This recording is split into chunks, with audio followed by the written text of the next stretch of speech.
क्या प्रधानमंत्री नरेंद्र मोदी की सोच बदलती जा रही है? क्या आरएसएस उन पर हावी होने की कोशिश कर रहा है? और क्या नरेंद्र मोदी को भी लगने लगा है कि खासकर जो इस देश का जो सवर्ण लॉबी है, जो आरएसएस से जुड़ा है, वो उनको नापसंद करता है? और क्या प्रधानमंत्री नरेंद्र मोदी को लगने लगा है कि वो एक विवादित प्रधानमंत्री नहीं होना चाहते हैं? क्या वो एक स्वीकार्य प्रधानमंत्री बनना चाहते हैं?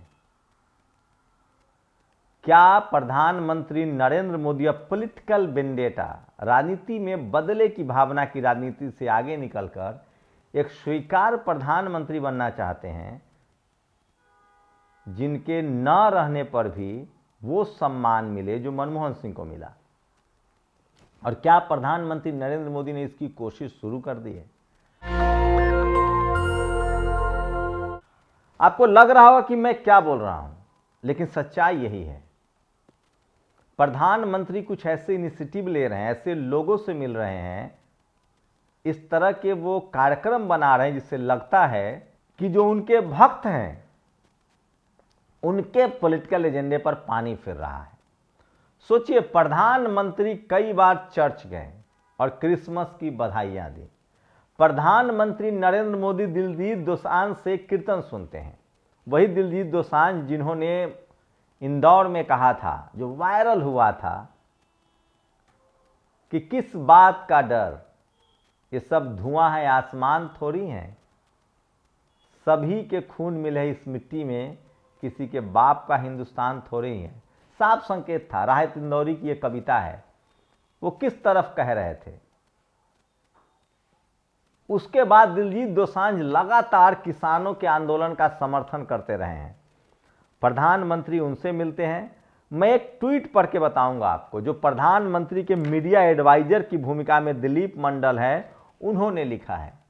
उससे पता चलेगा कि प्रधानमंत्री का ये सप्ताह कितना डाइवर्स रहा। ये मैं नहीं कह रहा हूं, प्रधानमंत्री के मीडिया सलाहकार का ये ट्वीट है जो सबसे ज्यादा सोशल मीडिया पर वायरल है। पीएम नरेंद्र मोदी के 7 दिन वे चर्च में क्रिसमस मनाते हैं, सिख धर्म का आदर करते हुए वीर बाल दिवस मनाते हैं, दिलजीत दोसांझ से कीर्तन सुनते हैं, अजमेर दरगाह पर चादर भेजेंगे और 9 वर्ष पर आराध्य श्री राम का बंधन कर विकसित भारत बनाने के यूनिफॉर्म सिविल कोड बिल को लागू करने का प्रण करते हैं। सवाल है कि नीतीश कुमार का विवाद अभी थम नहीं रहा है। बिहार में आरिफ मोहम्मद खान को गवर्नर बनाया गया, लेकिन आरिफ मोहम्मद खान को देखिए, वो जाकर लालू प्रसाद यादव के परिवार से मिलते हैं। वो नीतीश कुमार के साथ उनके गांव जाते हैं। नीतीश कुमार के साथ तो जाना समझ में आता है कि हो सकता है कि वो उनको मना रहे होंगे, लेकिन लालू यादव के घर जाकर उनके परिवार से मिलना, ये क्या संकेत है? क्या कोई गवर्नर पद से इस्तीफा लेने वाला शख्स बिना प्रधानमंत्री की मर्जी के ये सब कर रहा होगा? आपको लगता है इस देश में? तो क्या नरेंद्र मोदी गोधरा कांड के उस छवि से बाहर निकलना चाहते हैं, जिसमें कोर्ट से तो क्लीन चिट है, लेकिन एक आम भारतीय की नजरें आज भी गोधरा कांड से जुड़ी हुई है? क्या उस छवि को वो तोड़ना चाहते हैं? क्या नरेंद्र मोदी उम्र के हिसाब से उनको अंदाजा हो गया है कि आपके अच्छे कामों की ही चर्चा होगी? क्या उनको इस बात का अंदाजा हो गया है कि जिस तरह से मनमोहन सिंह के खिलाफ पूरी मीडिया थे, लेकिन जब मनमोहन सिंह अब नहीं है इस देश में, इस दुनिया में, इस संसार में, तो आज सबसे ज्यादा याद किए जा रहे हैं। हम सब ने देखा कि जब उप प्रधानमंत्री मनमोहन सिंह का निधन हुआ तो देश में कैसे हर कोई गमज़दा था। सबको लगता था कि उसने अपना एक करीबी खो दिया है। किस तरह से भूटान नरेश उनके परिवार के सामने बैठे हुए थे। दुनिया भर ने कहा कि ये दुनिया की क्षति है, एक बड़े अर्थशास्त्री हमने खो दिया।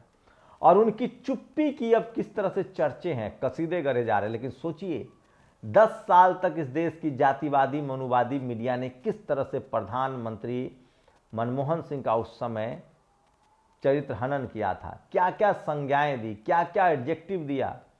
मौनी बाबा कहा, मौन मोहन कहा। तमाम पत्रकार लिखते थे कि सिनेमा जगत के लोग, अमिताभ बच्चन से लेकर जूही चावला, तमाम पत्रकार व्यक्तिगत टिप्पणी करते थे। अंजना ओम कश्यप का एक ट्वीट है कि इकोनॉमिस्ट प्रधानमंत्री के सामने डॉलर की कीमत बढ़ रही है। जूही चावला कहती थी कि शुक्रिया है कि मेरा अंडरवियर डॉलर है, रुपया होता तो गिर जाता। ये सब ट्वीट लिखे जाते थे। महंगाई पर, पेट्रोल के दाम पर, सब पर अमिताभ बच्चन से लेकर अक्षय कुमार ट्वीट करते थे। लेकिन आज चारों तरफ चुप्पी है। क्या खौफ की वजह से? आज भले मीडिया प्रधानमंत्री के साथ है, तब उस समय मनमोहन सिंह ने कहा था कि आज मीडिया भले मेरे लिए क्रूर हो, निर्दयी हो, लेकिन इतिहास मेरे लिए बहुत विनम्र होगा। और ये सब कुछ सामने दिख रहा है। किस तरह से प्रधानमंत्री मनमोहन सिंह के लिए एक शख्स ढूंढ के बता दीजिए इस देश में जो उनके खिलाफ कुछ बोलेगा। आज उनके काम की सराहना हो रही है, उनके फैसले की सराहना हो रही है, चाहे राइट टू एजुकेशन हो, चाहे राइट टू फूड हो, चाहे आरटीआई एक्ट हो। ये तमाम वो कानून हैं जिससे मनमोहन सिंह की सुधारवादी और उनके जो समाजवादी सोच था उसको लोग जाहिर कर रहे हैं कि वो उपनिवेश को भी समझते थे, वो लिबरलाइजेशन को भी समझते थे और वो सोशल रिस्पॉन्सिबिलिटी को भी समझते थे। क्या प्रधानमंत्री नरेंद्र मोदी इन सब चीज़ों को समझ रहे हैं, पढ़ रहे हैं? उनको लगता है कि सत्ता में रहना एक अलग बात है और सत्ता में रहते हुए लोगों के मन में घर जगह बनाना दूसरी बात है। तो क्या प्रधानमंत्री की लगातार कोशिश है कि अपने आलोचकों के करीब आया जाए? एक पत्रकार हैं विनोद कापरी। जब विनोद कापरी एक टेलीविजन चैनल में संपादक थे, टीवी 9 में, उस समय अजीत अंजुम और विनोद कापरी थे, दोनों बड़े आलोचक हैं प्रधानमंत्री नरेंद्र मोदी के। उस समय खुलकर अपने पहले कार्यकाल के दौरान नरेंद्र मोदी ने कहा था, पहला कार्यकाल या दूसरा होगा, शायद मुझसे कुछ भूल हो रही हो, तब खुद नरेंद्र मोदी ने कहा था कि कुछ लोगों को पेट ही चलता है मुझे गाली देकर। लेकिन अब जब रिश्तेदार या उनकी पत्नी की माताजी का निधन हुआ, तब जिस तरह से प्रधानमंत्री नरेंद्र मोदी ने बाकायदा चिट्ठियां लिखी, सांत्वना दी, वो सारे संकेत हैं।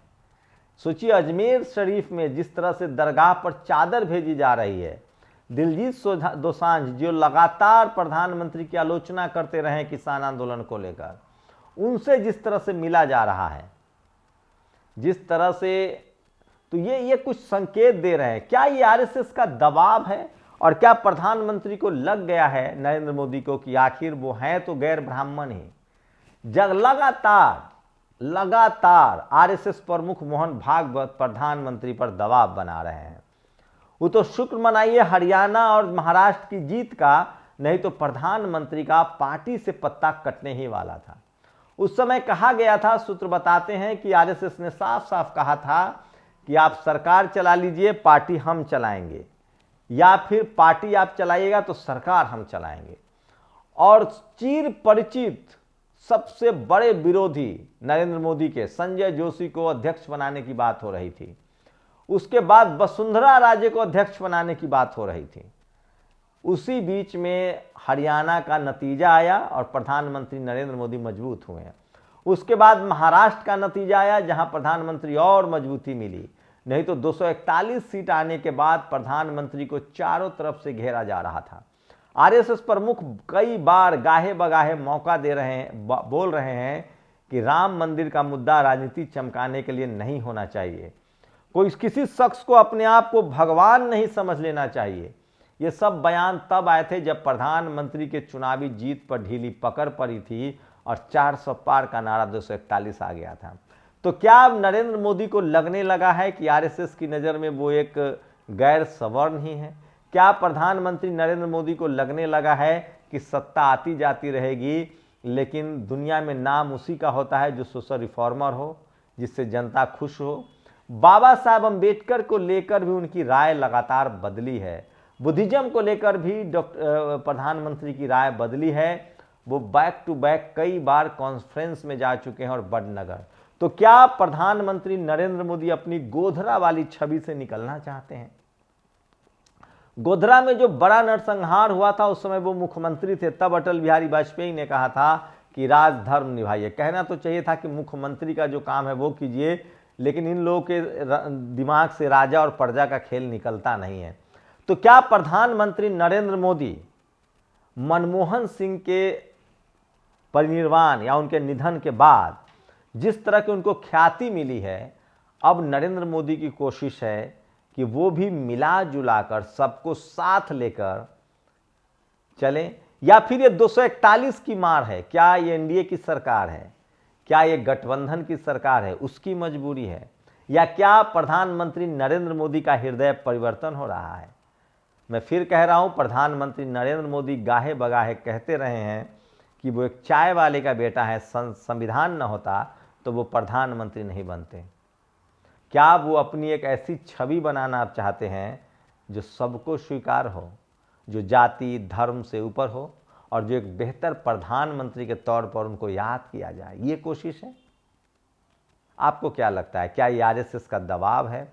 मैं फिर कह रहा हूं, आरएसएस की लगातार कोशिश है कि प्रधानमंत्री के विकल्प के सामने, विकल्प के तौर पर योगी आदित्यनाथ को खड़ा किया जा सके। सोचिए, एक कवि है कुमार विश्वास, इसी तरह के राज दरबारी कवि हुआ करते थे लोग, जो राजाओं की प्रशंसा करते थे।